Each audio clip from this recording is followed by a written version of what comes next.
बनी बॉबी की heroine. Part 1, Pammi का अतीत। पम्मी एक छोटे से गांव की लड़की जो कभी किसी की नजर में नहीं थी, आज बाबा निराला के आश्रम में एक बड़ा नाम बन चुकी थी। उसका जीवन संघर्षों से भरा हुआ था, लेकिन उसकी हिम्मत और आत्मविश्वास ने उसे हर मुश्किल से पार पाया। वह हमेशा से ही सच्चाई के रास्ते पर चलने वाली थी और यही कारण था कि उसे बाबा निराला के आश्रम में आने का अवसर मिला। बाबा निराला, जो अपने अनुयायियों के बीच अपनी शक्ति और प्रसिद्धि के लिए जाने जाते थे, कभी भी ये नहीं सोच सकते थे कि पम्मी जैसे एक साधारण से दिखने वाले इंसान की मौजूदगी उनके साम्राज्य को हिला सकती है। पम्मी का अतीत बहुत ही साधारण था, लेकिन उसके मन में एक बड़ी सोच थी और यही सोच उसे हमेशा आगे बढ़ने के लिए प्रेरित करती थी। पार्ट 2, आश्रम में पम्मी का कदम। आश्रम में पम्मी का आगमन किसी तूफान से कम नहीं था। शुरुआत में किसी को विश्वास नहीं हुआ कि वह उस स्थान का हिस्सा बन सकती है, लेकिन पम्मी ने अपनी मेहनत और समर्पण से सबका दिल जीत लिया। बाबा निराला के अनुयायी, जो अपने नेता के प्रति अंधविश्वास में डूबे हुए थे, अब पम्मी की ताकत और बुद्धिमत्ता को समझने लगे थे। उसने बाबा के आश्रम के भीतर गहराई से बदलाव लाने की ठान ली थी और इस बदलाव के लिए उसे किसी भी कीमत पर संघर्ष करना था। पार्ट 3, बॉबी का राज।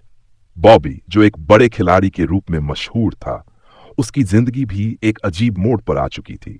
वह एक समय में अपनी टीम का सबसे अहम खिलाड़ी था, लेकिन धीरे धीरे उसका ध्यान अपनी साख और प्रतिष्ठा से हटकर कुछ और ही चीजों की ओर मुड़ने लगा था। उसे पम्मी से मिलने का अवसर तब मिला जब उसकी जिंदगी एक मुश्किल दौर से गुजर रही थी। पम्मी ने बॉबी से यह पूछा, तुमने कभी सोचा है कि तुम किसके लिए खेलते हो? यह सवाल बॉबी के दिल में एक हलचल पैदा कर गया। उसने अपने जीवन के सबसे बड़े सवाल का सामना किया। पम्मी ने उसे दिखाया कि खेल सिर्फ एक जंग नहीं है, बल्कि यह लोगों की सेवा और समाज के लिए कुछ करने का जरिया हो सकता है। बॉबी और पम्मी के बीच का रिश्ता अब एक नए मोड़ पर था। पम्मी ने बॉबी को सिखाया कि जीवन के खेल में केवल जीतना ही नहीं, बल्कि सही रास्ते पर चलना भी महत्वपूर्ण है।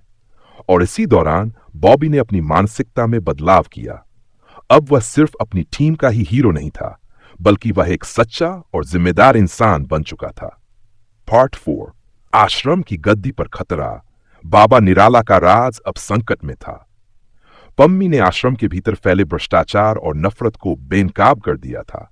बाबा निराला की गद्दी अब हिलने लगी थी। पम्मी ने सभी अनुयायियों को यह समझाया कि जो रास्ता बाबा दिखा रहे थे वह सही नहीं था। उसे सिर्फ अपनी शक्ति और अनुयायियों के प्रति अपने अपार प्यार का विश्वास था, लेकिन पम्मी ने दिखा दिया कि सच्चा धर्म और सच्चा मार्ग कहीं और था। बाबा निराला, जो खुद को सबसे शक्तिशाली समझते थे, अचानक ही अपनी गद्दी के हिलने से चौंक गए। वह समझ गए कि अब उनका साम्राज्य ढहने वाला है, क्योंकि पम्मी के पास लोगों का दिल था और यह दिल वह कभी नहीं जीत पाए थे। पार्ट 5, पम्मी की जीत और बॉबी का समर्थन। जब आश्रम के भीतर संघर्ष बढ़ने लगे तो बॉबी ने पम्मी का साथ दिया। उसने अपने खेल के अनुभव को इस्तेमाल करते हुए आश्रम के लोगों को एकजुट किया और पम्मी के नेतृत्व में सभी ने एक साथ मिलकर बाबा निराला के साम्राज्य को खत्म करने का फैसला किया। अंत में बाबा निराला को अपनी गद्दी छोड़नी पड़ी। पम्मी ने आश्रम को एक नए दिशा में चलाने की योजना बनाई, जिसमें सच्चाई, प्यार और समाज सेवा को सबसे पहले रखा गया। अब पम्मी सिर्फ एक साधारण लड़की नहीं, बल्कि एक शक्तिशाली नेता बन चुकी थी जो समाज के लिए कुछ कर रही थी। बॉबी भी अब सिर्फ एक खिलाड़ी नहीं, बल्कि पम्मी का सबसे बड़ा सहायक बन चुका था। दोनों मिलकर समाज को एक नई दिशा देने के लिए काम करने लगे। समाप्ति। आखिरकार पम्मी और बॉबी ने सबको यह समझा दिया कि सच्ची ताकत सिर्फ शरीर में नहीं, बल्कि दिल में होती है। उनका संघर्ष, उनके सामर्थ्य और उनके एकजुट प्रयासों ने यह साबित कर दिया कि जब एक इंसान सच के रास्ते पर चलता है तो वह किसी भी गद्दी को हिला सकता है।